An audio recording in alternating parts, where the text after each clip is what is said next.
Shalom, selamat pagi jemaat yang terkasih dalam Tuhan. Saya mengundang kita semua untuk bangkit berdiri.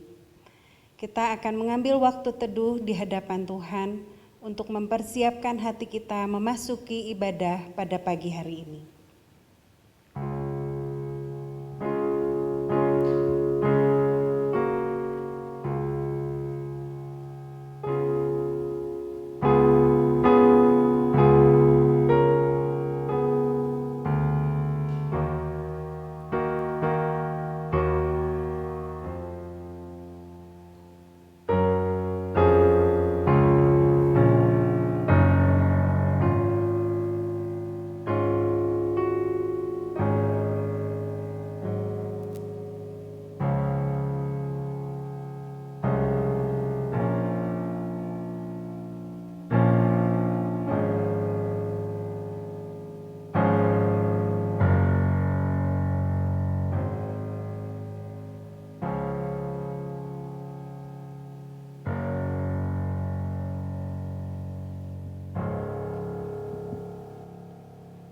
Sebab pertolongan kepada kita adalah di dalam nama Tuhan yang menciptakan langit dan bumi. Kasih karunia, rahmat dan damai sejahtera dari Allah Bapa, Allah Putra dan Allah Roh Kudus menyertai kita sekalian dalam ibadah pagi hari ini. Amin. Jemaat yang terkasih dalam Tuhan, kalau kita ada sampai pada hari ini, saya percaya semuanya karena anugerah dan kebaikan Tuhan. Tahun yang sudah kita lewati menjadi bukti kehadiran Tuhan dalam hidup kita. Demikian juga tahun yang akan kita jalani, akan kita serahkan kepada Allah, penguasa hidup kita. Dia raja atas hidup kita. Dia yang akan memimpin hidup kita. Karena itu mari kita akan mengangkat hati kita, memuji, memuliakan nama Tuhan. Dia raja di atas segala raja. Rajakanlah Yesus.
Bapa di dalam surga, terima kasih untuk pagi hari ini ya Tuhan, ketika kami bisa datang beribadah, menghampiri hadirat Tuhan. Sungguh ya Tuhan, hati kami melimpah dengan ucapan syukur. Ketika kami melewati hari demi hari, kami percaya Tuhan, semuanya bisa kami lewati oleh karena kebaikan dan kemurahan Tuhan semata. Bapa di dalam surga, kami memohon pengampunan dari Tuhan atas segala dosa, pelanggaran, keputusan-keputusan yang salah yang kami ambil di dalam kehidupan kami. Mohon Tuhan melayakkan kami, mengampuni setiap kami, sehingga ibadah ini boleh menjadi ibadah yang menyenangkan hati Tuhan. Terima kasih Bapa di surga, kami sungguh-sungguh mengucap syukur karena kebaikan, karena kemurahan Tuhan bagi setiap kami. Terima kasih Bapa, kami menyerahkan ibadah kami dari awal sampai pada akhirnya. Tuhan yang bertahta di atas segala puji-pujian yang kami naikkan, dan juga firman Tuhan yang akan kami dengar, biarlah semuanya itu berasal dari Tuhan bagi setiap kami. Terima kasih ya Tuhan, di dalam nama Tuhan Yesus kami sudah berdoa dan mengucap syukur. Amin. Mari bersama kita mendengarkan berita anugerah dari Roma pasal 5 ayat 1 sampai 2. Sebab itu kita yang dibenarkan karena iman, kita hidup dalam damai sejahtera dengan Allah oleh karena Tuhan kita Yesus Kristus. Oleh Dia kita juga beroleh jalan masuk oleh iman kepada kasih karunia ini. Di dalam kasih karunia ini kita berdiri dan kita bermegah dalam pengharapan akan menerima kemuliaan Allah. Terpujilah nama Tuhan. Mari bersama-sama dengan setiap orang percaya di setiap tempat dan di segala abad, kita akan mengikrarkan pengakuan iman rasuli yang berbunyi demikian. Aku percaya kepada Allah, Bapa yang Maha Kuasa, Khalik langit dan bumi, dan kepada Yesus Kristus, Anak-Nya yang tunggal Tuhan kita, yang dikandung dari Roh Kudus, lahir dari anak darah Maria, yang menderita sengsara di bawah pemerintahan Pontius Pilatus, disalibkan, mati dan dikuburkan, turun ke dalam kerajaan maut. Pada hari yang ketiga, bangkit pula dari antara orang mati, naik ke surga, duduk di sebelah kanan Allah, Bapa yang Maha Kuasa, dan dari sana Ia akan datang untuk menghakimi orang yang hidup dan yang mati. Aku percaya kepada Roh Kudus, gereja yang kudus dan am, persekutuan orang kudus, pengampunan dosa, kebangkitan tubuh, dan hidup yang kekal. Amin. Jemaat dipersilahkan untuk duduk kembali. Bapak Ibu yang terkasih dalam Tuhan, tentu ada begitu banyak nama yang kita kenal, dan kita mempunyai banyak pengalaman dengan nama-nama yang kita kenal tersebut. Tetapi di atas semua nama yang kita kenal, ada satu nama yang terindah. Ada satu nama yang memberi kita kekuatan, memberi kita penghiburan, bahkan dapat kita andalkan menjalani hari-hari kita di tahun yang baru ini. Siapakah Dia? Dia, Yesus, nama yang terindah. Mari bersama-sama kita akan memuji meninggikan nama Tuhan, nama terindah, tak hentinya kupuji Dia.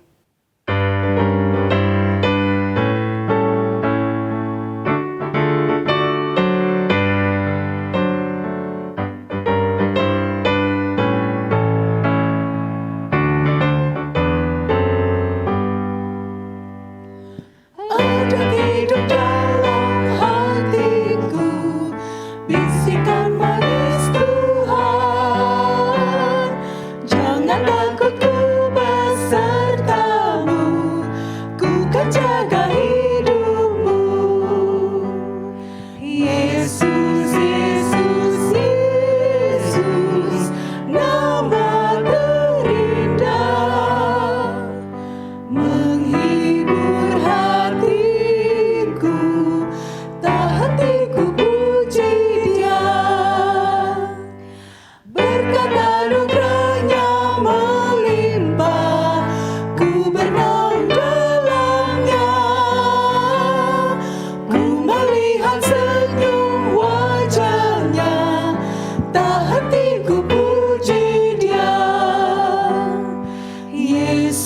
Yesus, Yesus, nama terindah,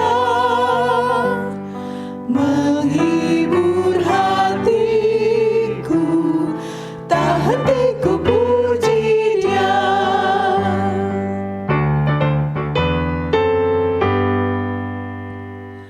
Tak lama lagi akan datang, akan ku menyambutnya,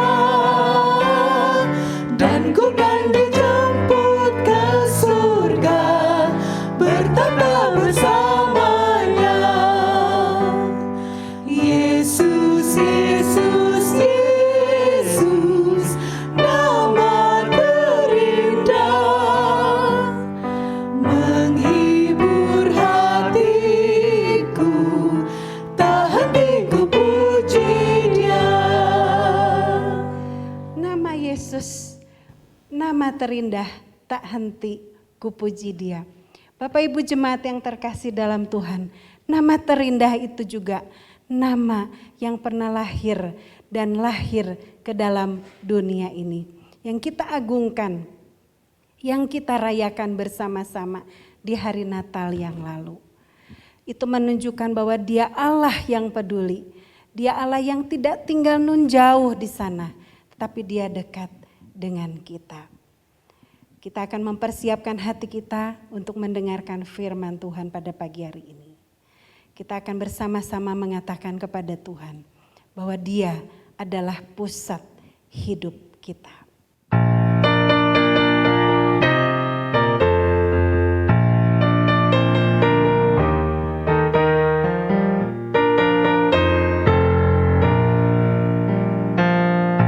Kulihat bintang ciptaannya, akan keagungan sabdanya, walau Dia mengatur alam, apa artinya?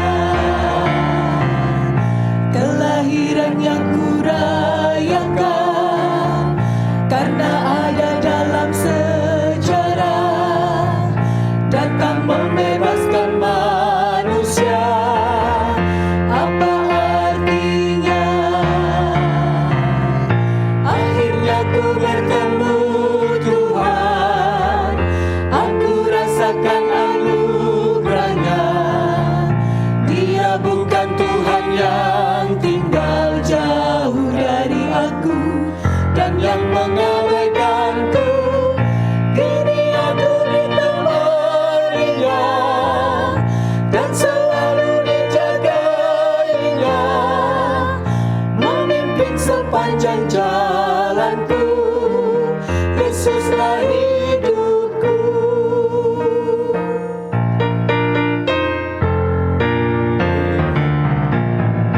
Kulihat bintang ciptaannya, akan keagungan sabdanya, walau Dia mengatur alam, apa artinya? Kelahirannya kurayakan, karena ada dalam sejarah, datang membebaskan manusia, apa artinya? Akhirnya ku bertemu Tuhan, aku rasakan anugerahnya. Dia bukan Tuhan yang tinggal jauh dari aku dan yang mengabaikanku. Kini aku ditemaninya dan selalu dijagainya, memimpin sepanjang jalanku. Yesuslah hidupku. Firman Tuhan pada pagi hari ini akan disampaikan oleh Bapak Pendeta Gindo.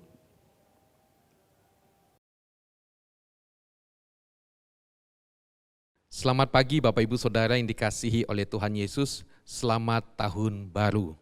Kita bersyukur Tuhan memimpin kita melewati tahun 2020 dan Allah memimpin kita memasuki tahun 2021. Bapak Ibu Saudara, ada banyak karya Tuhan yang sudah Tuhan lakukan dalam kehidupan kita di tahun yang lalu, dan kita menyerahkan untuk perjalanan kita ke depan bersama ke dalam tangan Tuhan, dan kita akan berjalan bersama dengan Tuhan. Kita juga bersyukur Bapak Ibu Saudara, hari ini di minggu pertama di tahun 2021, kita ada waktu untuk bisa beribadah, dan saya mengajak kita bersama merenungkan satu bagian firman Tuhan. Dan kiranya firman Tuhan ini boleh menjadi berkat yang meneguhkan kita bersama dalam kita menapaki hari-hari kita ke depan. Mari kita berdoa. Bapa di surga, kami mensyukuri karya-Mu dalam kehidupan kami. Engkau Bapa yang sudah memelihara kami melewati hari-hari di tahun 2020. Banyak kisah di mana Tuhan bekerja luar biasa, menolong kami, menopang kami, menyertai kami, ya Tuhan. Dan kiranya Tuhan, semua yang kami alami di tahun 2020 boleh menjadi sebuah pembelajaran yang meneguhkan kami, yang mengokohkan kami, untuk kami boleh bergantung penuh kepada Tuhan, memandang terus kepada Tuhan, dan kami bersandar penuh kepada Engkau, ya Tuhan. Kami menyerahkan perjalanan hidup kami ke depan di tahun 2021 ini, Tuhanlah yang memimpin kami semua. Dan kami rindu Tuhan, Engkau Allah yang akan terus menuntun kami, sehingga tahun 2021 boleh kami lewati dengan kemenangan demi kemenangan bersama dengan Engkau, ya Tuhan. Bapa di surga, kami saat ini mau belajar firman-Mu, berkati pemberitaan firman-Mu, ya Tuhan. Hamba-Mu yang akan menyampaikan firman-Mu yang penuh dengan kelemahan dan keterbatasan, kiranya Tuhan jugalah yang boleh memberkatinya dan menolongnya. Dan setiap kami yang belajar firman-Mu, kiranya Tuhan jugalah yang memberkati kami semua. Dan sebentar Tuhan, kami juga akan mengikuti perjamuan kudus. Bapa, siapkan hati kami juga, dan kiranya perjamuan kudus ini boleh menjadi pesan Tuhan yang memberkati, yang meneguhkan kami semua. Terima kasih Bapa, berkati waktu ini, dalam nama Tuhan Yesus kami berdoa. Amin. Bapak Ibu Saudara, satu bagian firman Tuhan yang akan kita baca, yang akan saya bacakan buat kita semua, yang terambil dari Lukas pasal 2, ayat 21 sampai dengan ayat 38. Lukas pasal 2 ayat 21 sampai dengan 38, tetapi Bapak Ibu Saudara, saya hanya akan membaca ayat 36 sampai dengan 38, karena ayat 21 sampai dengan 35 minggu lalu sudah dibahas, disampaikan oleh Ibu Pendeta Merisi. Nah, bagi Bapak Ibu Saudara yang ingin mendapatkan penjelasan, pemahaman, perenungan dari topik ini, Bapak Ibu bisa melihat di channel gereja kita, ibadah kita minggu lalu. Dan hari ini kita akan fokus di dalam ayat 36 sampai dengan ayat 38. Saya akan membacakannya, silakan Bapak Ibu Saudara memperhatikan di Alkitabnya masing-masing. Lagi pula di situ ada Hana, seorang nabi perempuan, anak Fanuel dari suku Asher. Ia sudah sangat lanjut umurnya. Sesudah kawin, ia hidup 7 tahun lamanya bersama suaminya. Dan sekarang ia janda dan berumur 84 tahun. Ia tidak pernah meninggalkan bait Allah dan siang malam beribadah dengan berpuasa dan berdoa. Dan pada ketika itu juga datanglah ia ke situ dan mengucap syukur kepada Allah dan berbicara tentang anak itu kepada semua orang yang menantikan kelepasan untuk Yerusalem. Demikian firman Tuhan. Siapakah Yesus Kristus? Bapak Ibu Saudara, ini adalah sebuah pertanyaan penting yang diajukan oleh banyak orang di sepanjang sejarah. Ada banyak jawaban yang diberikan oleh manusia berkenaan tentang siapakah Yesus Kristus. Ada yang memberikan jawaban Yesus adalah guru moral yang baik, sehingga dia mengajarkan etika-etika dengan standar moral yang sangat tinggi. Ada juga yang berkata bahwa Yesus itu adalah seseorang yang mendapatkan pencerahan, sehingga Yesus memberikan pencerahan bagi orang-orang lain. Ada juga yang berpendapat bahwa Yesus itu hanyalah manusia biasa, dan dia tergolong sebagai nabi yang juga biasa, sama seperti nabi-nabi yang lainnya. Dan ada banyak lagi pendapat yang lain Bapak Ibu Saudara, dan bagi kita, umat Tuhan, kita mengakui bahwa Yesus adalah Tuhan dan Juru Selamat dalam kehidupan kita. Nah Bapak Ibu Saudara, walaupun ada begitu banyak pendapat tentang siapa Yesus, dunia mengakui Bapak Ibu Saudara bahwa Tuhan Yesus adalah pribadi yang sudah membawa pengaruh yang sangat besar di dalam dunia ini. Pengaruh yang sangat besar ini adalah pengaruh yang mencakup semua aspek, semua unsur di dalam dunia ini. Itu cakupannya bisa di bidang di aspek ekonomi, politik, sosial, budaya, musik, seni, pendidikan, dan sebagainya Bapak Ibu Saudara. Nah bagaimana Tuhan Yesus bisa memberikan pengaruh di semua aspek seperti ini Bapak Ibu Saudara? Berawal dari orang-orang, Bapak Ibu Saudara, yang berlatar belakang ekonomi, politik, kesehatan dan sebagainya. Mereka mempunyai relasi, khususnya mereka mengenal Kristus sebagai Tuhan dan Juru Selamat dalam kehidupan mereka pribadi. Nah, ketika mereka mengakui Yesus sebagai Tuhan dan Juru Selamat dalam kehidupan mereka secara pribadi, maka hidup mereka diubahkan oleh Tuhan Yesus. Mereka mengerti hati Allah dan mereka mengerti panggilan Allah dalam kehidupan mereka. Karena itu Bapak Ibu Saudara, ketika mereka sudah mengenal Kristus, diubahkan oleh Kristus, mereka punya beban, mereka punya hati untuk membawa firman Tuhan, membawa kebenaran-kebenaran Tuhan di tempat di mana mereka bertugas, di tempat di mana mereka ada. Kalau mereka sebagai dokter, mereka membawa beban itu, panggilan itu di bidang kedokteran, di bidang pendidikan dan sebagainya, Bapak Ibu Saudara. Jadi sekali lagi Bapak Ibu Saudara, Tuhan Yesus adalah pribadi yang sangat-sangat penting di dalam dunia ini, dan sampai hari ini Tuhan Yesus menarik perhatian begitu banyak orang di dalam dunia ini. Tapi Bapak Ibu Saudara, hal ini berbeda sekali ketika Tuhan Yesus lahir. Jadi kalau pada saat ini Bapak Ibu Saudara, Tuhan Yesus adalah tokoh yang sangat penting dan ada begitu banyak orang yang memberikan pendapat tentang dia. Tetapi pada waktu Tuhan Yesus baru lahir, kelahirannya tidak menarik perhatian siapa-siapa, Bapak Ibu Saudara. Nah, mengapa saya katakan bahwa kelahiran Tuhan Yesus tidak menarik perhatian? Karena pada waktu Tuhan Yesus lahir, Bapak Ibu Saudara, tidak ada yang tahu. Tidak ada yang tahu. Para gembala datang ke tempat di mana Tuhan Yesus lahir ketika mereka sudah diinformasikan oleh para malaikat. Malaikat mengumandangkan, malaikat mendeklarasikan bahwa hari ini telah lahir bagimu juru selamat, yaitu Kristus Tuhan di kota Daud. Nah, barulah sesudah itu para gembala pergi ke tempat di mana Tuhan Yesus lahir. Nah, kalau mereka tidak diinformasikan oleh para malaikat, para gembala juga tidak akan pergi ke sana, Bapak Ibu Saudara. Begitu juga Bapak Ibu ketika orang-orang Majus datang mau mencari Tuhan Yesus. Mereka datang ke mana? Mereka datang ke Yerusalem, ke tempat Herodes tinggal di dalam sebuah istana. Kenapa orang Majus mencari Yesus yang lahir itu di istana? Karena pemikirannya adalah kalau seorang raja, anak raja lahir itu di mana? Di istana. Tetapi ketika orang Majus datang, di manakah raja orang Yahudi yang baru dilahirkan itu? Herodes terkejut. Dia tidak tahu. Karena memang sekali lagi Bapak Ibu Saudara, kelahiran Tuhan Yesus tidak ada yang tahu. Lalu Herodes memanggil pemimpin-pemimpin agama dan ditanyakan tentang kelahiran Sang Mesias ini. Pemimpin agama berkata, di kota Bethlehem. Tapi apakah para pemimpin agama tahu bahwa Sang Mesias itu sudah lahir? Juga tidak, Bapak Ibu Saudara. Jadi Bapak Ibu Saudara, kelahiran Tuhan Yesus pada waktu itu tidak menarik perhatian. Begitu juga Bapak Ibu Saudara, orang tua, yaitu Yusuf dan Maria, orang tua dari Tuhan Yesus. Yusuf dan Maria, Bapak Ibu Saudara, bukanlah orang dari kelompok ekonomi yang tinggi. Mereka bukanlah dari kelompok bangsawan, bukan. Dalam pasal 2, Lukas pasal 2 ayat 24, di situ disebutkan bahwa mereka memberikan persembahan sepasang burung tekukur atau 2 ekor anak burung merpati. Nah, Bapak Ibu Saudara, kalau orang memberikan persembahan burung tekukur atau burung merpati, maka orang ini adalah sekelompok masyarakat yang berasal dari tingkat ekonomi bawah. Jadi Bapak Ibu Saudara, Yusuf dan Maria pun bukanlah sekelompok orang yang berasal dari kelompok yang tinggi yang menarik perhatian. Tidak Bapak Ibu Saudara. Jadi pada waktu Tuhan Yesus lahir, dia tidak menarik perhatian siapapun. Tetapi Bapak Ibu Saudara, pada waktu Tuhan Yesus lahir, deklarasi pertama itu dikumandangkan oleh malaikat. Malaikat mendeklarasikan bahwa Sang Mesias itu sudah lahir. Bapak Ibu Saudara, di sini kita bisa melihat sebuah cara kerja Allah yang unik sekali. Kadang-kadang Bapak Ibu Saudara, Allah itu bekerja secara terbuka, dan saya pakai istilah rame begitu ya. Terbuka atau rame itu saya katakan sebagai contoh misalnya mujizat Bapak Ibu Saudara. Ketika Allah membelah laut Tebrau misalnya, Allah melakukan peristiwa itu, mujizat itu di hadapan begitu banyak orang. Dan semua orang kagum dengan apa yang Allah lakukan. Terlihat jelas bagaimana laut itu terbelah di depan mata mereka. Ketika Tuhan Yesus juga membangkitkan Lazarus dari kematian, itu juga dilihat oleh banyak orang Bapak Ibu Saudara.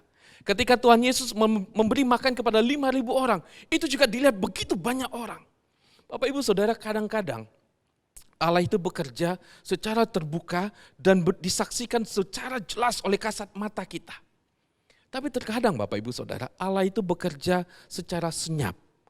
Artinya dia bekerja tanpa kita sadari, tanpa kita menyadari bahwa Allah itu sudah bekerja. Dia mengatur ini dan itu, dia memakai orang-orang yang tidak kita pernah duga untuk dia pakai, menolong kita, memberkati kita, Bapak Ibu Saudara. Coba Bapak Ibu Saudara ingat, dalam perjalanan hidup kita, mungkin kita pernah mengalami mujizat, Tuhan memberikan kita kesembuhan, Tuhan menolong kita di berbagai bidang ini dan itu. Tetapi Bapak Ibu Saudara juga Tuhan bekerja. Coba kita ingat dalam hidup kita ada banyak sekali cara Allah yang luar biasa yang tidak kita lihat. Boleh saya katakan ada tangan Tuhan yang tidak terlihat yang bekerja luar biasa mengatur, menata sedemikian rupa. Sehingga pada akhirnya kita mengagumi, wow, ini karya Tuhan yang luar biasa. Tadinya saya tidak tahu, tadinya saya tidak menduga bahwa hal seperti ini akan terjadi. Tetapi hal inilah yang Tuhan kerjakan. Bapak Ibu Saudara, saya yakin kita semua pernah mengalami itu. Saya juga sama Bapak Ibu Saudara. Gereja kita juga mengalami hal yang sama. Ada tangan Tuhan yang tidak terlihat di mana Tuhan menggerakkan begitu banyak orang, mengatur begitu banyak orang. Dan kita mengagumi karya Allah. Beberapa waktu yang lalu, saya ditelepon oleh seseorang malam hari. Ya, singkat cerita Bapak Ibu Saudara, singkat cerita orang ini berkata, Pak Gindo, saya bersama dengan istri baru saja selesai berdoa. Di dalam doa itu kami bertanya kepada Tuhan, Tuhan kami mau share sesuatu, tapi dengan siapa? Sesudah kami selesai berdoa, Tuhan memberikan petunjuk, Tuhan memberikan nama, yaitu nama Pak Gindo bersama dengan keluarga. Bapak Ibu Saudara, saya tidak menyangka bahwa Tuhan memakai orang ini untuk berbagi sesuatu. Tetapi yang saya katakan Bapak Ibu Saudara, yang mau saya sampaikan kepada kita semua, Allah bekerja di luar dugaan kita. Tangannya yang tidak terlihat mengatur segala sesuatunya. Dan kita mengalami pertolongan-pertolongan Tuhan yang luar biasa. Nah Bapak Ibu Saudara, sekali lagi Allah berjanji untuk menghadirkan Sang Mesias. Dia mengutus Sang Mesias, Juru Selamat ke dalam dunia. Tetapi bagaimana caranya dan kapan? Bapak Ibu Saudara, tidak ada yang tahu. Ketika Tuhan Yesus lahir, tidak ada yang tahu. Tetapi malaikat mengumandangkan berita kelahiran Sang Mesias. Lalu sesudah itu para gembala pergi ke tempat di mana Tuhan Yesus lahir. Sesudah malaikat mendeklarasikan tentang kelahiran Tuhan Yesus, yang mendeklarasikan berikutnya, yang mengumumkan, yang mempublikasikan tentang kelahiran Tuhan Yesus dalam perikop yang tadi kita baca Bapak Ibu Saudara. Ada Simeon dan ada Hana. Nah Bapak Ibu Saudara, tentang Simeon, tadi saya sudah sebutkan bahwa bagian ini sudah disampaikan oleh Pendeta Melisi. Intinya Bapak Ibu Saudara bahwa apa yang disampaikan oleh Simeon adalah Allah sudah menggenapkan janji keselamatannya yang pernah dia ucapkan dulu di perjanjian lama. Dan sekarang keselamatan itu, janji itu dia genapi. Dan keselamatan itu Bapak Ibu Saudara adalah keselamatan yang dianugerahkan untuk semua bangsa. Allah adalah Allah yang berinisiatif dalam keselamatan ini. Allah adalah Allah yang menyediakan, Allah yang mengerjakan karya keselamatan ini. Dan keselamatan ini sekali lagi bukan cuma untuk bangsa Yahudi, tetapi untuk seluruh bangsa. Untuk kita juga sampai dengan hari ini. Nah yang kedua Bapak Ibu Saudara, deklarasi dari Hana. Dan ini akan menjadi fokus perhatian kita dalam ibadah kita hari ini. Nah Bapak Ibu Saudara, siapakah Hana? Hana di sini disebutkan bahwa dia adalah seorang nabi perempuan, anak Fanuel dari suku Asher. Arti nama Hana adalah anugerah. Bapak Ibu Saudara, orang Yahudi itu punya satu kebiasaan yang unik bahwa nama itu punya arti. Nah, ketika Hana di sini punya namanya berarti anugerah, maka Bapak Ibu Saudara, Allah mau memakai Hana untuk menyampaikan anugerah Allah kepada bangsa Israel. Allah mau memakai Hana untuk menyampaikan bahwa anugerah keselamatan yang dari Allah itu sudah dia genapi dan dia sudah kerjakan Bapak Ibu Saudara. Dalam ayat 38, dan pada ketika itu juga datanglah ia ke situ. Ia di situ adalah Hana. Jadi pada waktu itu Yusuf, Maria, Simeon berbicara tentang Yesus sang anak itu. Jadi ketika mereka sedang berbicara, Hana ini datang. Dan dia mendengar percakapan mereka. Dan dia tahu inilah penggenapannya. Dan anak inilah sang Mesias yang dijanjikan itu. Dan menarik Bapak Ibu Saudara, di sini dicatat bahwa lalu Hana berbicara tentang anak itu kepada semua orang yang menantikan kelepasan untuk Yerusalem. Ada dua hal Bapak Ibu Saudara yang akan kita lihat di sini dari apa yang dikatakan, dicatat oleh Injil Lukas tentang apa yang dilakukan oleh Hana. Yang pertama Bapak Ibu Saudara, Hana bercerita tentang anak itu. Hana berfokus kepada anak itu. Hana memfokuskan perhatian semua orang pada waktu itu kepada Yesus, Sang Mesias yang dibawa pada waktu itu ke dalam bait Allah oleh orang tuanya. Bapak Ibu Saudara, Hana ingin mengajak semua orang fokus kepada Yesus. Jangan salfok, jangan salah fokus. Fokusnya bukan Yusuf dan Maria. Fokusnya bukan Simeon dan Hana. Tapi fokusnya itu adalah Yesus Kristus itu sendiri. Nah, mengapa Tuhan Yesus yang menjadi fokus Bapak Ibu Saudara? Yang menyebabkan Yesus menjadi fokusnya adalah karena Yesus itu adalah Allah. Yesus itu adalah Tuhan. Inilah berita yang disampaikan oleh malaikat ketika Yesus lahir. Dikatakan bahwa hari ini telah lahir bagimu juru selamat yaitu Kristus Tuhan di kota Daud. Perhatikan Bapak Ibu Saudara, Yesus disebut sebagai Tuhan. Kata Tuhan berasal dari kata kurios. Nah, kata kurios Bapak Ibu Saudara mempunyai pengertian tentang seseorang tuan atau pemilik yang memiliki dan menjalankan hak kepemilikan mutlak. Dan dia adalah Tuhan yang mempunyai hak penuh.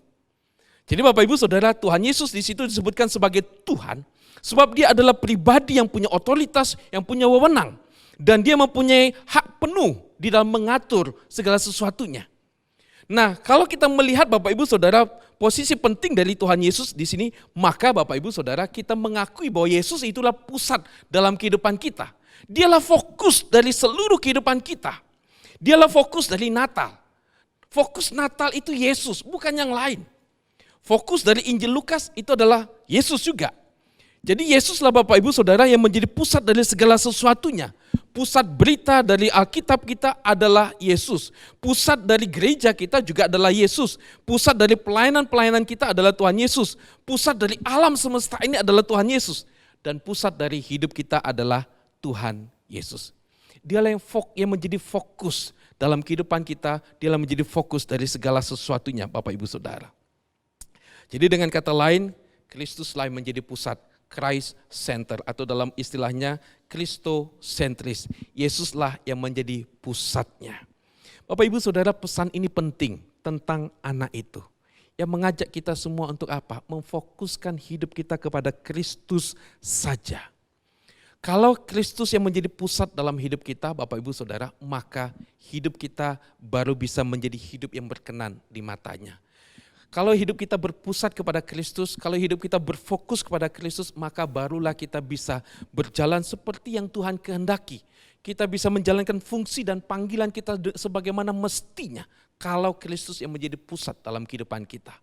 Bapak Ibu Saudara, kalau Kristus tidak menjadi pusat, tidak menjadi fokus dalam hidup, dalam pelayanan kita, dalam keluarga kita, maka kita akan melakukan banyak kegagalan Bapak Ibu Saudara. Karena itu Bapak Ibu Saudara, saya mengajak kita semua umat Tuhan, semua jemaat gereja Kalam Kudus Malang, untuk memfokuskan hidup kita kepada Kristus saja. Kalau kita tidak menempatkan Yesus sebagai pusat dalam kehidupan kita, kita akan gagal, kita akan sulit menjalankan peran kita sebagai seorang suami. Kalau kita gagal atau sulit untuk bisa menjadikan Yesus sebagai pusat dalam hidup kita, maka kita akan gagal menjalankan peran kita sebagai seorang istri. Dalam peran apapun kalau kita tidak menjadikan Yesus sebagai pusat, maka kita akan sulit untuk menjalankan panggilan kita di tempat itu. Dalam Amsal pasal 3 disebutkan, akuilah dia dalam segala lakumu, maka ia akan meluruskan jalanmu. Bapak Ibu Saudara, saya mau mengajak kita bersama, memasuki tahun 2021 ini, kita memfokuskan hidup kita kepada Kristus. Saya sadar ada banyak pergumulan yang kita hadapi ke depan. Saya sadar situasi tahun 2020 saja sudah begitu berat dan kita penuh dengan tantangan. Tahun 2021 pun saya menyadari ada situasi-situasi yang sulit. Tapi Bapak Ibu Saudara, saya mau mengajak kita bersama, ayo kita walaupun ada situasi yang sulit, walaupun ada tantangan yang sulit, tapi saya tetap mau menjadikan Yesus sebagai pusat dalam hidupku. Dan saya mau supaya saya dalam perjalanan hidup ini terus selaras dengan apa yang Tuhan mau. Bapak Ibu Saudara, beberapa hari yang lalu saya mendengarkan kesaksian dari seorang anak Tuhan. Dia katakan bahwa tahun 2020 yang lalu penuh dengan tantangan. Tapi yang saya sangat terharu itu adalah dia punya komitmen untuk tetap mau hidup seperti yang Tuhan mau. Bapak Ibu Saudara, mari.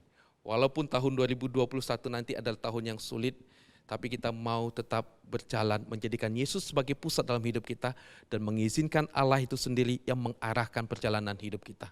Jangan kita mengambil langkah yang keliru Bapak Ibu Saudara. Jangan kita melakukan tindakan-tindakan yang tidak berkenan di mata Allah ketika kita menghadapi pergumulan. Tapi walaupun kita bergumul, mari kita terus menjadikan Yesus sebagai arah dalam hidup kita. Kita berjalan seperti yang Tuhan mau. Bapak Ibu Saudara, berita kedua yang disampaikan oleh Hana dalam kisah ini adalah tentang misi kedatangan dari sang anak, sang Mesias. Dikatakan, dan berbicara tentang anak itu kepada semua orang yang menantikan kelepasan untuk Yerusalem. Menantikan kelepasan untuk Yerusalem.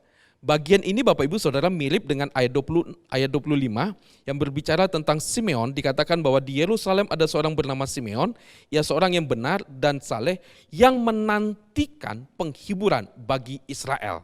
Jadi pengertian menantikan kelepasan dan juga menantikan penghiburan itu punya pengertian yang sama, yaitu bicara tentang kelepasan kedatangan sang Mesias, berbicara tentang keselamatan yang Allah kerjakan. Bapak Ibu Saudara, misi kedatangan Tuhan Yesus ini persis sama dengan nama yang melekat pada diri Tuhan Yesus. Dikatakan bahwa namanya adalah Yesus, itu dalam ayat 21. Dan arti dari nama Yesus Bapak Ibu Saudara adalah Allah menyelamatkan atau Allah adalah keselamatan.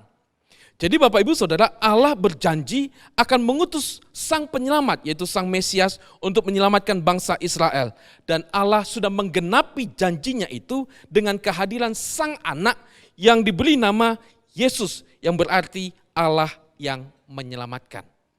Bapak Ibu Saudara, di sini kita bisa melihat bahwa Allah memberikan perhatian yang sangat khusus tentang manusia. Allah sendiri yang datang untuk menyelamatkan manusia. Allah memberikan perhatian yang sangat-sangat istimewa kepada manusia. Pendeta Beni Solihin dalam ibadah Natal tanggal 25 yang lalu memberikan penjelasan yang sangat indah tentang bagian ini. Siapa kita Bapak Ibu Saudara? Siapa kita manusia yang berdosa ini? Di mana Allah sampai-sampai Allah memberikan perhatian yang khusus buat kita. Sampai-sampai dia memberikan anaknya. Dia sendiri datang dari surga yang kudus, yang mulia untuk menebus kita manusia yang berdosa. Siapa kita? Bapak Ibu Saudara, kita adalah manusia yang diciptakan Allah dengan begitu istimewanya. Dan Allah memberkati kita luar biasa. Tetapi Bapak Ibu Saudara, kita adalah orang-orang yang seringkali melawan Allah.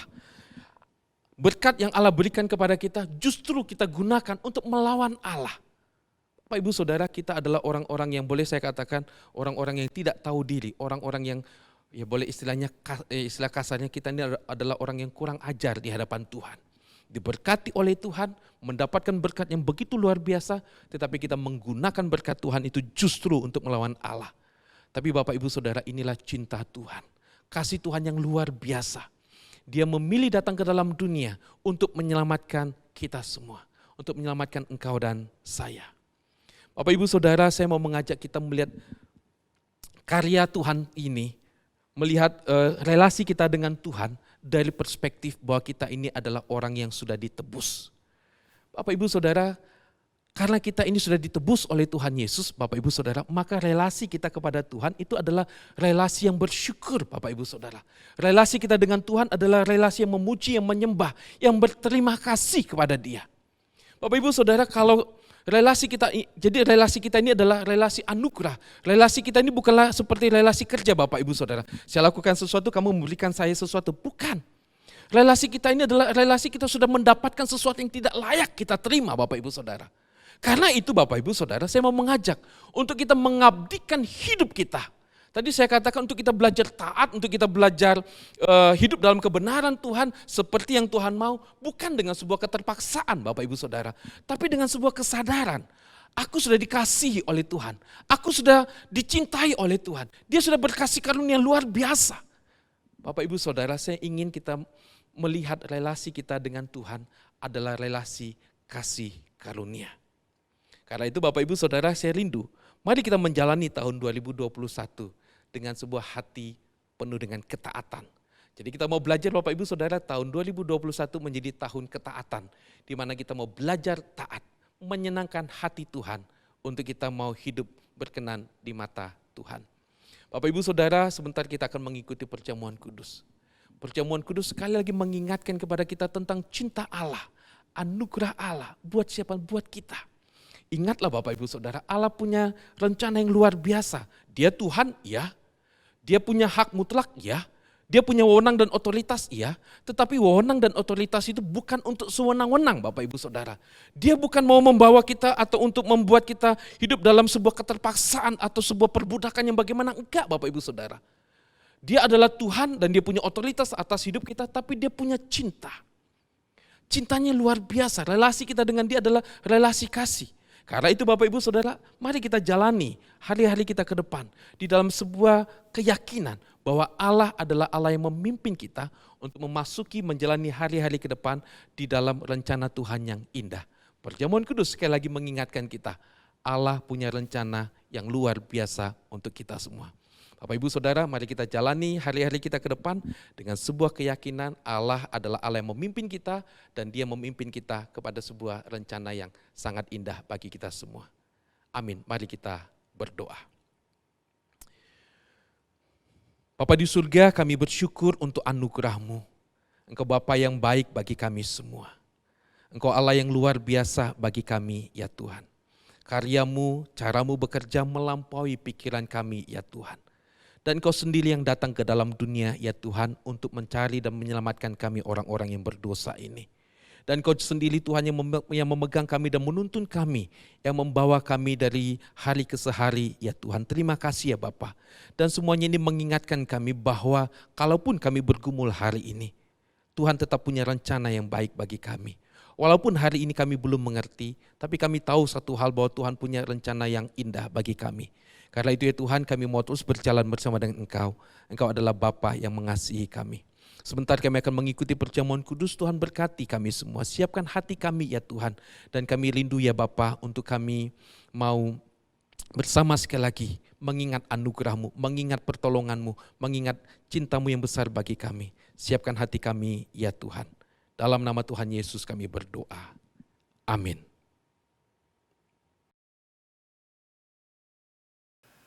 Jemaat sekalian, kita akan melanjutkan dengan sakramen perjamuan kudus. Kita sungguh bersyukur karena ini adalah sakramen perjamuan kudus yang pertama di tahun 2021.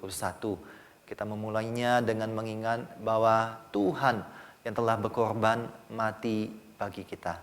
Marilah kita mempersiapkan hati kita dengan menaikkan pujian di bawah salib Yesus. PPK nomor 57, ayat 1 dan ayat ketiga.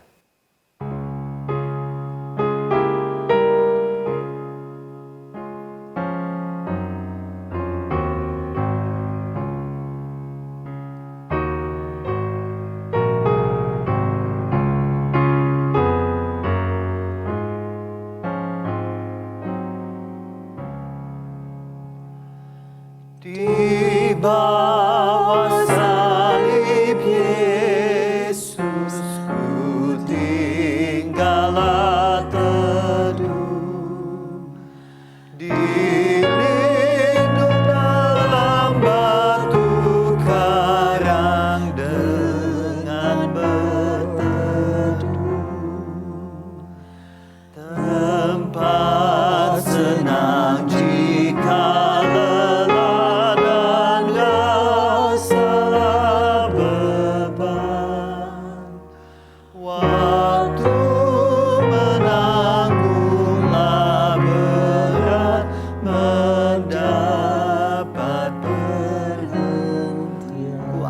bayang salib.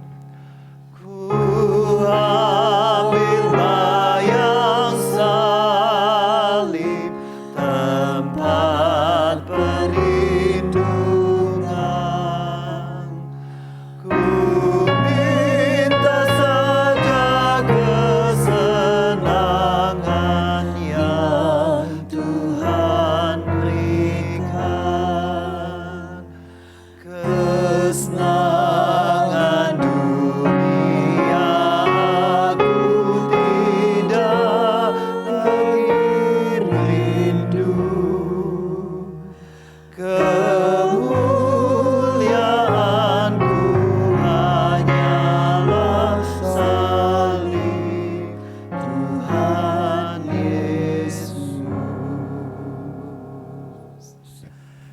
sekalian, saya akan membacakan satu bagian firman Tuhan yang menjadi dasar kita melaksanakan sakramen perjamuan kudus dari Yohanes pasal 3 ayat 16 sampai ayat 17. Demikian firman Tuhan. Karena begitu besar kasih Allah akan dunia ini, sehingga ia telah mengaruniakan anaknya yang tunggal, supaya setiap orang yang percaya kepadanya tidak binasa, melainkan beroleh hidup yang kekal. Sebab Allah telah mengutus anaknya ke dalam dunia bukan untuk menghakimi dunia, melainkan untuk menyelamatkannya oleh Dia. Bersama-sama kita telah menjalani peristiwa, mengingat kembali peristiwa Natal yang menceritakan bahwa Allah telah mengutus putranya ke dalam dunia yang akan berujung kepada kematian di atas kayu salib. Untuk menebus kita semua, untuk menanggung segala dosa yang seharusnya kita tanggung. Mari Bapak Ibu Saudara sekalian, kita memeriksa diri kita dan kita boleh mengaku segala dosa kita dan bagaimana kehidupan kita sebagai anak-anak Tuhan. Adakah hidup kita benar-benar hidup di dalam Tuhan dan mencerminkan anak-anak Tuhan? Atau masih adakah dosa-dosa yang tersembunyi di mana tidak ada seorang pun yang tahu? Dan hanya kita dan Tuhan yang tahu yang masih kita lakukan. Marilah kita bersama-sama memeriksa hati kita dan kita meminta pengampunan dari Tuhan. Mari kita mengambil waktu tenang.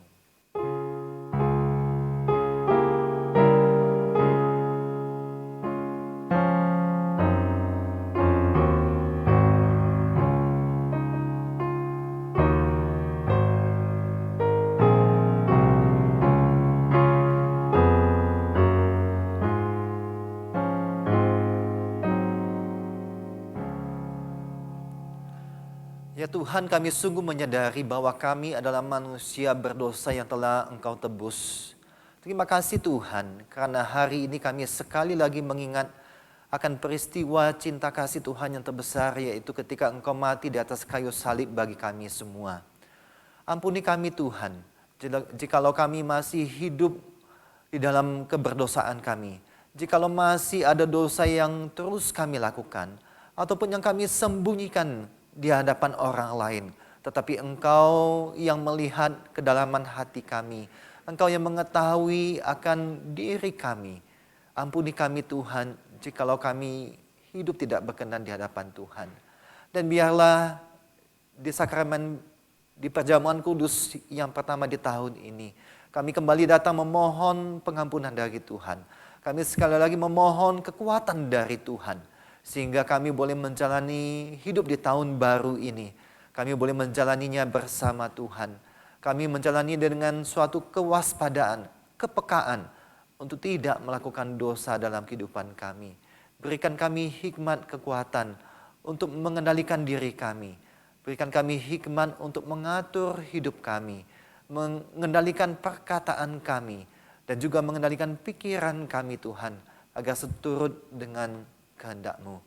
Terima kasih Tuhan, terima kasih. Dan bila setiap anak-anak-Mu yang mengikuti sakramen perjamuan kudus ini, Tuhan basuh kembali, Tuhan berikan kekuatan yang baru untuk boleh hidup berjalan bersama Tuhan. Terima kasih Tuhan, terima kasih. Dalam nama Tuhan Yesus kami berdoa dan mengucap syukur. Amin. Bapak Ibu Saudara sekalian, sakramen perjamuan kudus ditujukan kepada setiap kita yang telah dibaptis maupun disidi dewasa.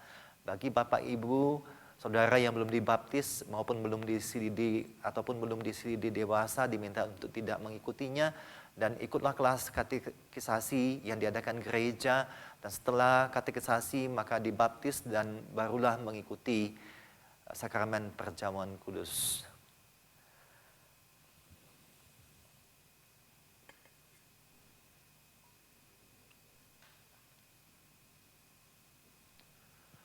Pada malam Tuhan diserahkan, ia mengambil roti dan mencemacahkannya dan berkata, "Inilah tubuhku yang dipecahkan bagimu. Perbuatlah ini untuk menjadi peringatan akan aku."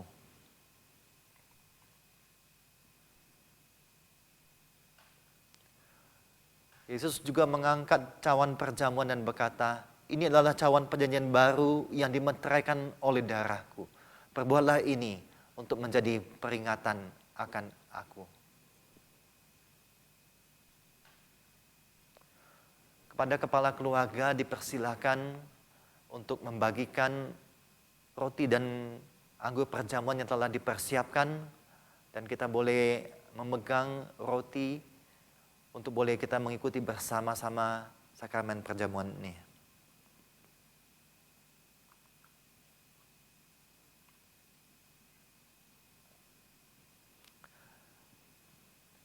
Marilah kita mengangkat roti perjamuan yang melambangkan tubuh Kristus yang terkoyak bagi kita.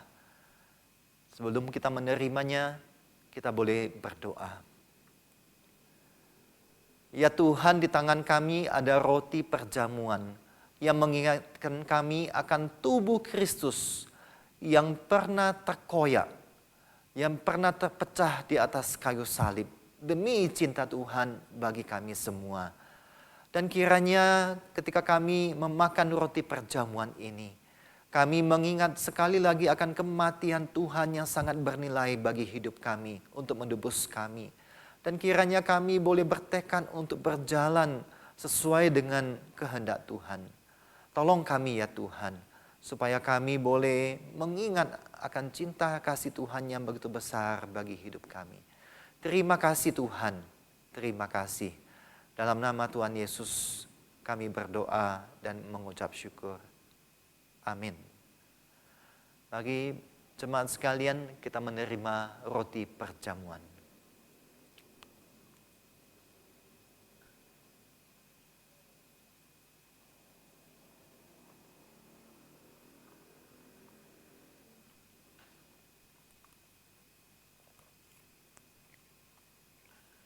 Kita mengangkat cawan perjamuan yang telah kita persiapkan, yang melambangkan isi cawan perjamuan yang melambangkan darah Kristus yang tercurah bagi kita semua.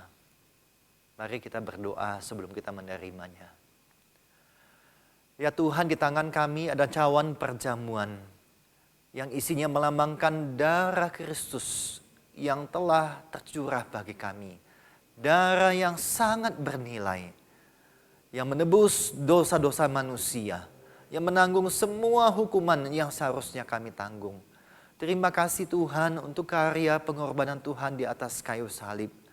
Dan biarlah kami tidak memandang enteng pengorbanan Tuhan. Biarlah kami menghargai, sangat menghargai pengorbanan Tuhan bagi hidup kami. Biarlah kami boleh memperhatikan hidup kami dengan sungguh-sungguh di hadapan Tuhan. Bagaimana hidup kami agar berkenan kepada Tuhan. Terima kasih Tuhan, terima kasih. Dalam nama Tuhan Yesus kami berdoa. Amin. Bagi jemaat, kita boleh bersama-sama menerima anggur perjamuan.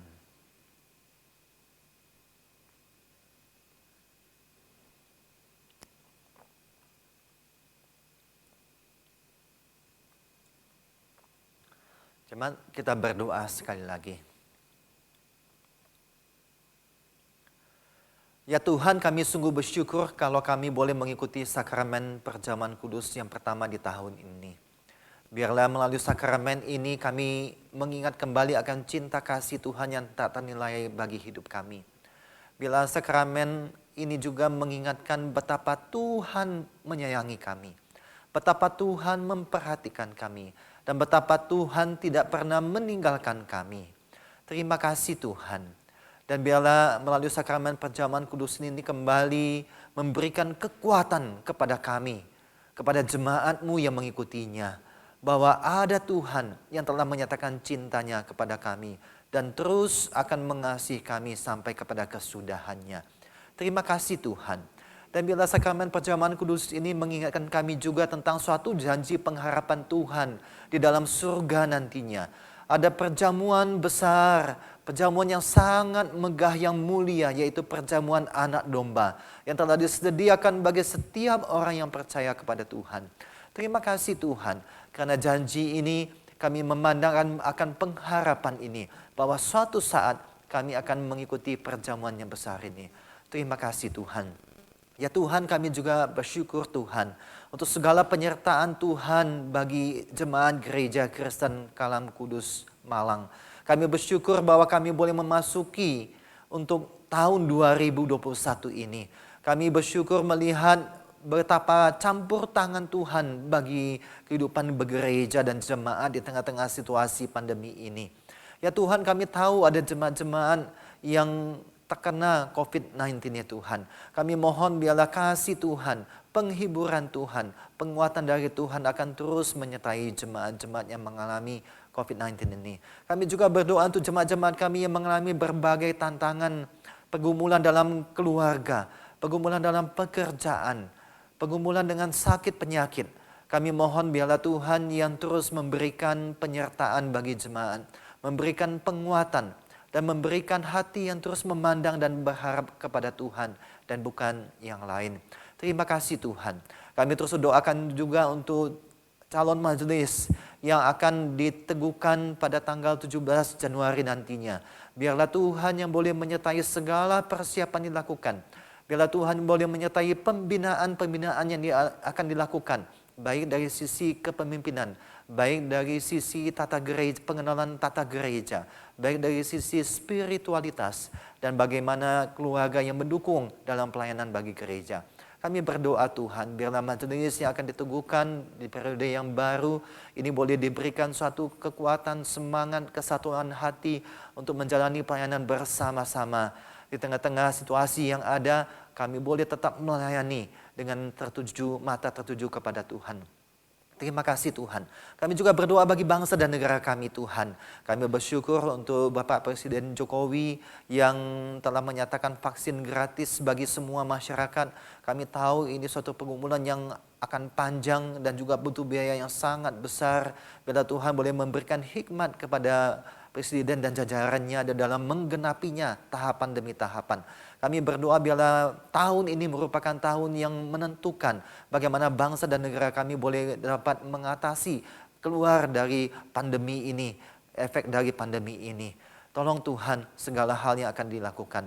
Terima kasih Tuhan, kami juga berdoa untuk pemerintah Kota Malang. Biarlah Tuhan boleh terus menyertai segala upaya yang dilakukan, penerapan jam malam sejak Selasa yang lalu ini juga boleh menekan laju meningginya angka COVID-19 ini. Kami juga berdoa bagi masyarakat juga diberikan keawasan, kepatuhan terhadap protokol kesehatan. Terima kasih Tuhan, kami serahkan kota kami ini Tuhan, dan kami serahkan ke dalam tangan Tuhan. Kami bersyukur Tuhan untuk setiap apa yang boleh kami jalani bersama-sama sebagai anak-anak Tuhan dalam kehidupan bergereja juga. Biarlah kami boleh saling memperhatikan dan mendukung satu dengan lainnya. Terima kasih Tuhan untuk segala apa yang kami saksikan, bagaimana pertolongan dan penyertaan Tuhan sampai saat ini. Sungguh hati kami sangat berterima kasih kepada Bapa kami. Bapa, terima kasih.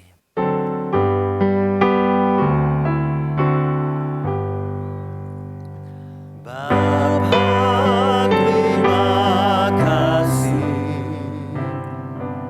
Bapa, terima kasih.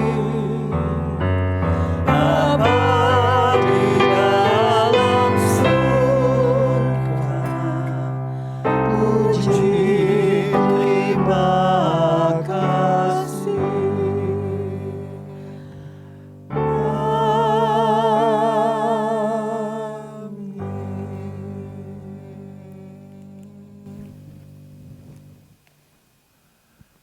Shalom jemaat sekalian, kita sungguh bersyukur kita boleh mengikuti ibadah di minggu pertama tahun 2021 serta mengikuti sakramen perjamuan kudus. Biarlah ibadah dan sakramen perjamuan kudus boleh semakin meneguhkan iman kita, meyakini bahwa Tuhan menyertai kita di awal tahun ini dan seterusnya. Terima kasih kepada Bapak Pendeta Gindo Manogi yang telah menyampaikan firman Tuhan. Biarlah firman Tuhan menguatkan, meneguhkan iman kita. Terima kasih juga kepada segenap para pelayan Tuhan yang telah melayani dengan setia kepada Tuhan. Biarlah pelayanan kita menjadi persembahan yang harum dan berkenan kepada Tuhan. Jemaat sekalian, persembahan dapat kita berikan melalui transfer ke rekening gereja maupun melalui scan QR Code. Dan biarlah persembahan yang diberikan ini baik berupa persembahan rutin, persembahan persepuluhan, ataupun persembahan lainnya dapat dipakai bagi pekerjaan Tuhan melalui gereja kita. Selanjutnya kita akan menyaksikan warta tayang. Gereja Kristen Kalam Kudus Malang akan mengadakan peneguhan majelis periode 2021-2023 pada hari Minggu 17 Januari di ibadah streaming kedua pukul 9 pagi. Mohon dukungan doa jemaat sekalian untuk pelaksanaan dan majelis yang akan diteguhkan. Kebaktian doa streaming Selasa 5 Januari 2021 akan dilayani oleh Pendeta Martinsen. Kebaktian doa akan dimulai pada pukul 6 sore dan dapat diakses di YouTube channel GKKK Malang. Pembicara ibadah streaming minggu depan tanggal 10 Januari 2021 akan dilayani oleh penginjil Yohanes Tan dan ibadah youth akan dilayani oleh penginjil Yeskiel Hartanto. Ibadah streaming minggu depan dapat diakses di YouTube channel GKKK Malang dan ibadah umum yang pertama ditayangkan di Malang TV pada pukul 6 pagi dan disiarkan di radio RRI frekuensi 91,5 FM pada pukul 7.30 pagi. Mohon dukungan doa bagi pelayanan di gereja kita. Selamat hari Minggu, Tuhan Yesus memberkati. Jemaat sekalian, terus dukung dalam doa kepada majelis periode yang baru yang akan diteguhkan pada tanggal 17 Januari. Kiranya Tuhan boleh terus menguatkan, memimpin segala persiapan dilakukan, pembinaan baik dari leadership, spiritual, dan pengenalan tata gereja. Kiranya majelis yang baru nantinya yang akan diteguhkan boleh menjalani pelayanan dengan kesatuan hati, untuk boleh membawa kemajuan bagi gereja kita dan akhirnya membawa gereja kita boleh menjangkau banyak jiwa untuk dimuridkan, untuk menjadi murid Kristus. Jemaat sekalian, melihat kondisi Kota Malang, kita terus doakan untuk pemerintah Kota Malang. Kita sebagai warga juga mematuhi protokol kesehatan. Marilah kita memperhatikan protokol kesehatan, terutama ketika keluar rumah, penggunaan masker, sering cuci tangan, jaga imunitas tubuh, dan terutama menjaga hati kita, terus mengandalkan Tuhan di dalam hidup kita. Baik, kita akan mengakhiri ibadah kita pada pagi hari ini. Saya undang kita semua untuk berdiri, dan kita akan menaikkan doksologi.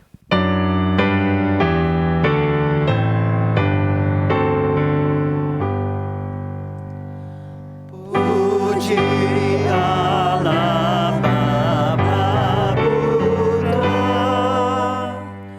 puji Allah Roh Kudus, ketiganya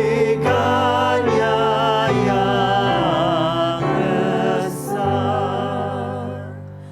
Oh, selamat sumber berkat.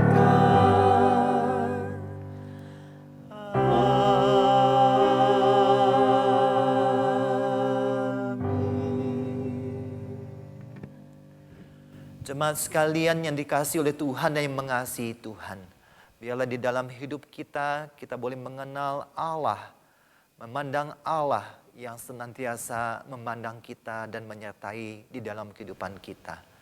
Jadilah anak-anak Tuhan yang menjalani hidup, mengupayakan hidup untuk berkenan di hadapan Tuhan. Dan arahkanlah mata hati dan pikiranmu kepada Tuhan, dan terimalah berkat dari Tuhan. Tuhan memberkati engkau dan melindungi engkau. Tuhan menyinari engkau dengan wajah-Nya dan memberi engkau kasih karunia. Tuhan menghadapkan wajah-Nya kepadamu dan memberi engkau damai sejahtera. Amin.